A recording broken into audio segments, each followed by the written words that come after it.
Olá, crianças, tudo bem com vocês? Joia! Hoje nossa aula de artes vai ser por aqui, certo? Pelo sistema plural. Por quê? Porque hoje nós vamos falar sobre dois assuntos: independência do Brasil, que foi comemorado no dia 7 de setembro, e também o aniversário da nossa cidade, Limeira, 15 de setembro, não é mesmo, crianças? Vamos começar então por 7 de setembro, quando é comemorado a independência do Brasil. Vamos ver aí um pouquinho do porquê isso, como que aconteceu isso na história, crianças.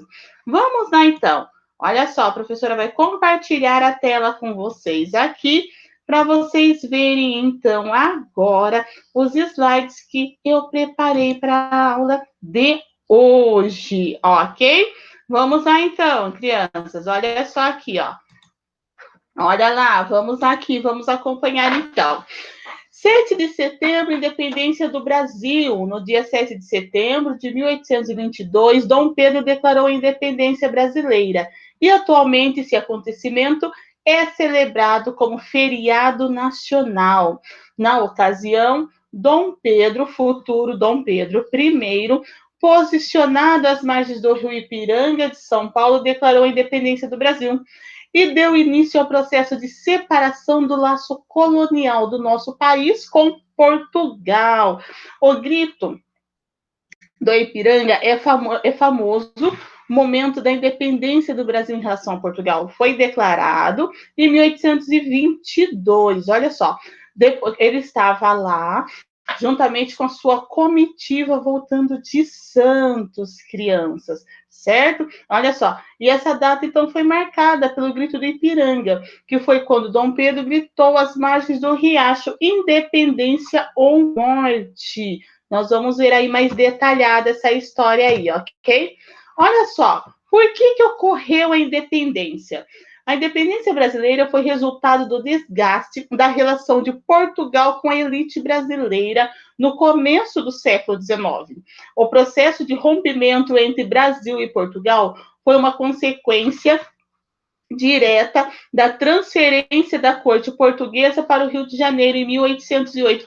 Vocês percebem, crianças, que o Brasil foi colônia aí de Portugal por mais de 300 anos? Por 300 anos, Portugal explorava todo o nosso território, todas as riquezas vieram produzidas aqui, parte ia para Portugal, parte dos lucros iam para Portugal, não é? Porque desde 1500 até 1822 aí, certo? Então vamos lá. A família real portuguesa estabeleceu-se no Rio de Janeiro e realizou uma série de mudanças que contribuíram para o desenvolvimento econômico e artístico do Brasil. Esse período ficou conhecido como período joanino, em referência a Dom João, que depois de coroado rei em 1816, tornou-se Dom João VI. Olha só, Dom João ordenou a abertura dos portos do Brasil às navegações amigas, o que contribuiu para o enriquecimento do comércio brasileiro. Além disso, Dom João implantou mudanças que contribuíram para o desenvolvimento intelectual e artístico do Brasil. Uma das mudanças mais significativas desse período foi a elevação do Brasil à condição de reino em 1815. Olha só, a partir de 1820, estourou em Portugal a Revolução Liberal do Porto, que reivindicava uma série de mudanças em Portugal. Entre elas estavam o desejo do retorno do rei português para Lisboa e da renovação das medidas que haviam beneficiado o Brasil no período joanino. O desejo da elite portuguesa em reverter as medidas em vigor no Brasil desde 1808 gerou insatisfação das elites brasileiras. E aí começou o quê? O processo da independência. Esse choque dos interesses entre elite portuguesa e elite brasileira deu início ao processo de independência do Brasil. Esse processo foi encabeçado por Dom Pedro, príncipe regente do Brasil e filho de Dom João VI. Olha só. A intransigência das cortes portuguesas tornou impossível a manutenção do laço entre Brasil e Portugal, e o desejo de independência começou a ganhar força. Em 7 de setembro de 1822, Dom Pedro estava em viagem para São Paulo e, durante o trajeto, recebeu notícias de que as cortes portuguesas realizaram um ultimato exigindo seu retorno a Portugal. Apoiado pelas elites brasileiras, Dom João realizou o Grito do Ipiranga e declarou a independência do Brasil. Mas, na verdade, crianças, vocês sabem quem assinou a independência do Brasil? Foi a princesa Leopoldina, ela que assinou, juntamente com José Bonifácio. Ela assinou, mandou um mensageiro levar até Dom Pedro e entregar para ele, juntamente com a carta de Dom João VI, porque Dom João VI estava dando um ultimato para Dom Pedro, para ele retornar a Portugal. Juntamente com a princesa Leopoldina, o que ela fez? Ela assinou a declaração, pediu para o mensageiro leve para Pedro e mande ele dar o quê? Declarar a independência aí do Brasil. Olha só, houve batalhas pela independência, uma vez que as tropas leais a Portugal recusaram-se a aceitar a independência do Brasil em algumas partes do território. Essas tropas leais à metrópole foram derrotadas. Com a independência, o Brasil tornou-se uma nação independente que adotou a monarquia como forma de governo. E Dom Pedro foi coroado o primeiro imperador do Brasil, tornando-se Dom Pedro I, certo? E após isso, então, nós temos o quê? O hino nacional brasileiro e o hino da independência aí, que foram o quê? Originados após isso, crianças. Agora, vamos acompanhar aí, crianças. Olha só, a professora vai colocar para vocês um resuminho legal aí dessa história da independência do Brasil. Vamos acompanhar então, ó.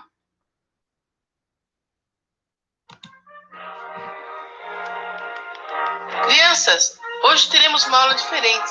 Combinei com o professor Pancrácio aqui no Museu dos Imigrantes para nos ensinar sobre a independência no Brasil. E aí, professor, as crianças estão ansiosas para saber mais sobre a independência. Oh, Dorinha, é sempre um prazer atendê-la. Veja bem, essa história começa lá em Portugal, ainda no começo do século XIX, quando Napoleão havia dominado boa parte da Europa. Assim, Dom João, o príncipe regente de Portugal, recebe uma carta. Carta de Napoleão para o príncipe regente. Napoleão avisava que se Dom João continuasse a negociar com a Inglaterra, a França iria invadir Portugal. Porém, Dom João não poderia romper com a Inglaterra, pois tinha uma ligação econômica muito forte.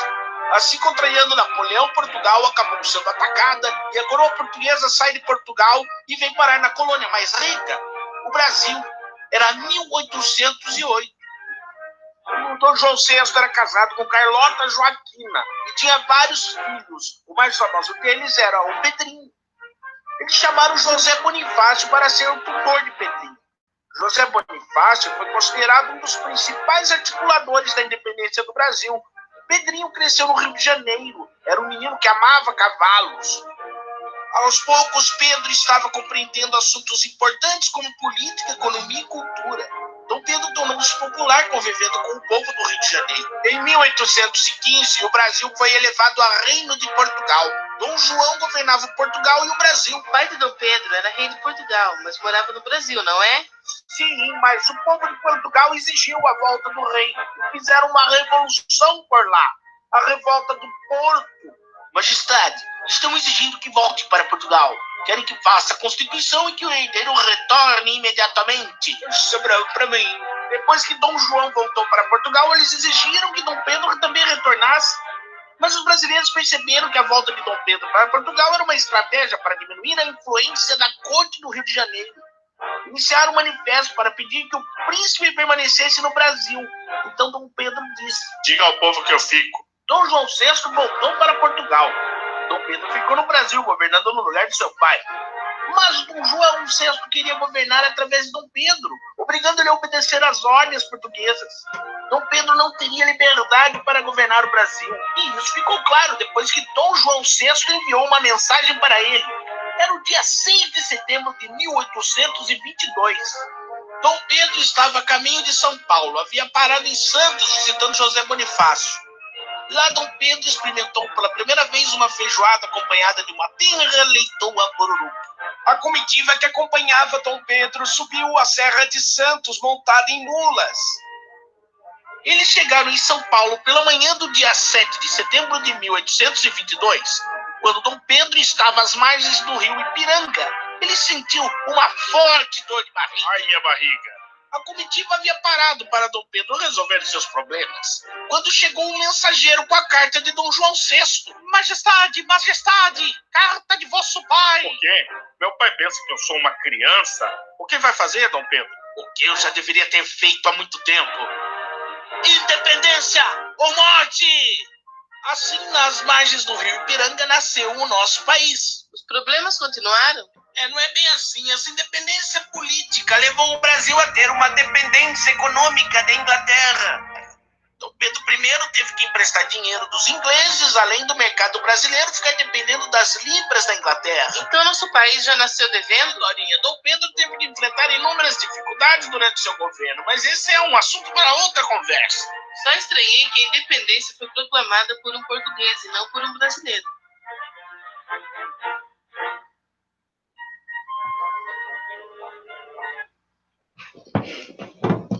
Viram só aí, crianças, um resuminho, então, sobre a independência aí do nosso país?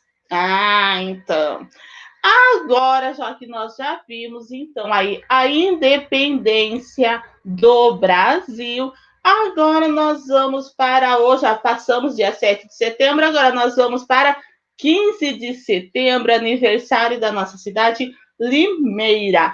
Vocês já pesquisaram um pouquinho sobre a nossa história quando a professora pediu o que para vocês? Aquele trabalho de geografia para analisar o quê? Sobre o quê? A influência da imigração aqui na nossa cidade. Se teve, e vocês descobriram que Limeira foi o quê? O berço da imigração europeia de cunho particular, não é mesmo, crianças?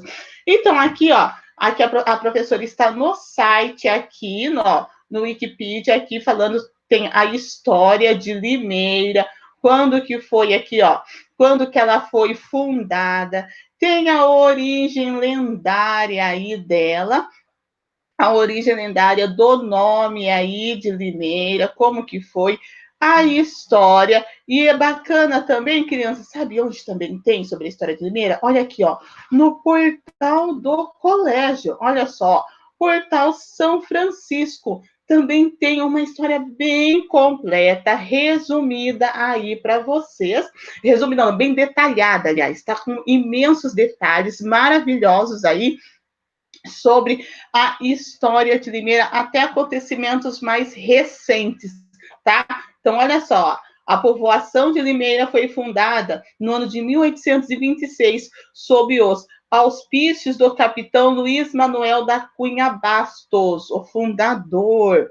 Olha só, não devemos confundir a vinda dos primeiros povoadores das terras do Morro Azul e Tatuíbi, atraídos pela fertilidade das mesmas, antes do censo de 1822.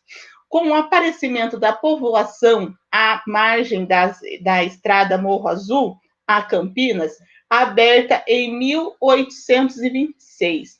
Foi, sem dúvida, a existência dessa estrada que condicionou o nascimento do povoado próximo ao Ribeirão Tatu, onde, segundo a tradição, havia o rancho. Lembra, crianças, que nós já vimos sobre isso? Por quê? As cidades, as vilas, os povoados, eles se originavam perto de onde? Dos rios. Por quê? Porque eles precisavam de água para sobreviver, para molhar a plantação, para comer, não é mesmo? Então, se nós formos observar aí, a grande maioria aí das fundações das cidades sempre está próximo à água. E se vocês observarem, quando eu era criança, tinha bastante, agora nem tanto. Mas lá perto da rodoviária, onde a gente fala lá que tem o Rio Tatu, Ribeirão Tatu, tem umas casinhas antigas ali próximo ao bairro da Boa Vista. Foram as primeiras casas. É claro que depois elas foram reformadas, algumas foram construídas depois, mas são as primeiras casas que existiam, que foram construídas aqui na cidade de Limeira, certo? Tanto que a estação ferroviária, que agora está desativada, funciona algum outro departamento lá, vocês podem observar uma construção, uma arquitetura bem assim, diferente e histórica do que nós estamos acostumados a ver hoje, porque o primeiro meio de transporte que tinha assim para se locomover de uma cidade de outras foram o quê, crianças? O trem, não é mesmo? Então, as estações, as vilas, sempre estavam próximos à água. Hoje o Ribeirão Tatu, é claro, ele está poluído, ele está impróprio para o consumo, para água, para diversas coisas, mas ele já foi um rio limpo, na época da fundação da cidade, ele já foi um rio limpo, então as pessoas sempre ficavam ali próximos à água. Olha só, o fato histórico da fundação se baseia em que as primeiras casas construídas na beira da estrada e o próprio Rancho de Limeira se localizavam em terras extensa, propriedade do capitão Cunha Bastos, donos dos sítios do Tatu e da Lagoa Nova. Então, aqui, crianças, olha só, tem aqui diversos trechos aqui, ó, para vocês verem aqui, ó, a origem do nome do município. Olha lá, vamos aqui. Diz a tradição que costumavam os bandeirantes descansar num pouso situado a 27 léguas de São Paulo, às margens do Ribeirão Tatuíbi, denominação dada pelos silvícolas, que em Tupi-Guarani significa tatu pequeno. Esta região ficara conhecida nos roteiros dos bandeirantes como Sertões do Tatuíbi, e o pequeno pouso chamava-se Rancho do Morro Azul, pela sua proximidade de uma elevação que a distância tinha matizes azulados. Olha só, a origem de Limeira, de seu nome, estão diretamente ligados a esse fato e a um acontecimento lendário e consagrado, que todos os relatos invariavelmente situam no ano de 1781, o que passamos a narrar. Neste ano, uma caravana que se dirigia aos sertões de Araraquara acampou na margem do Ribeirão Tatu, na Baixada, onde deságua o córrego do Bexiga, hoje canalizado por baixo do mercado e da fábrica de papelão. Dela fazia parte um franciscano, Frei João das Mercês, que ia em missão cristianizar os gentios. No seu picuá trazia algumas limas, cujo suco diziam ser preventivo de febres malignas. Olha só. Contam que durante a noite sentiu-se mal, contorcendo-se de dores, clamava que as limas que comera estavam envenenadas. Morreu de madrugada e, conta a lenda, ali mesmo foi sepultado. Ao lado de uma cruz improvisada foi enterrada também a sacola com as limas restantes, que ninguém se atreveu a comer. Teria brotado ali uma dadivosa limeira, nascida das limas do infortunado frade. Os viajantes continuaram a pousar nesse rancho que passou a ser o Rancho da Limeira. Olha só, coube ao doutor Vergueiro, como deputado provincial, a iniciativa da elevação da freguesia à categoria de vila. Na sessão de 29 de janeiro de 1842, apresentou o seguinte projeto. Olha só, crianças, então, olha só. Limeira e Rio Claro eram freguesias da Vila da Constituição, de 1830. Então, aqui no portal do colégio, tem aqui uma história de Limeira bem detalhada, muito bacana, que vale a pena vocês lerem ela completa. Olha só, tem registro paroquial de terras, os bairros, os sítios, chácaras. Olha só, Tem, olha só, que na época, quem eram os delegados farmacêuticos, comarca, olha só, crianças, ó, a comarca de Limeira foi criada em 20 de abril de 1875. Tem a história do Palacete Levi, tem novamente aqui a história de Limeira, as coordenadas geográficas, localização, o clima, hidrografia, coisas sobre cultura, lazer, turismo e eventos, sobre o Teatro Vitória, o Parque Zoológico Municipal, com endereço, sobre as fazendas, Fazenda Morro Azul, Fazenda Ibicada, Fazenda Citra, olha a Fazenda Santa Gertrudes, olha só as festas principais. Então, aqui no portal do colégio, você encontra uma história bem detalhada, bem completa mesmo sobre Limeira. Também aqui ao lado, olha só, crianças, tem ó, a bandeira de Limeira, chefes do executivo municipal, novamente a hidrografia, o hino da cidade, personagens da história de Limeira, sobre a Câmara, sobre as fazendas históricas, certo? Não deixem de conferir, crianças, a história detalhada aí, que vale muito a pena para enriquecer aí o conhecimento, certo? Então, nossa aula de artes de hoje vamos ficando por aqui. Beijos para vocês, até a próxima!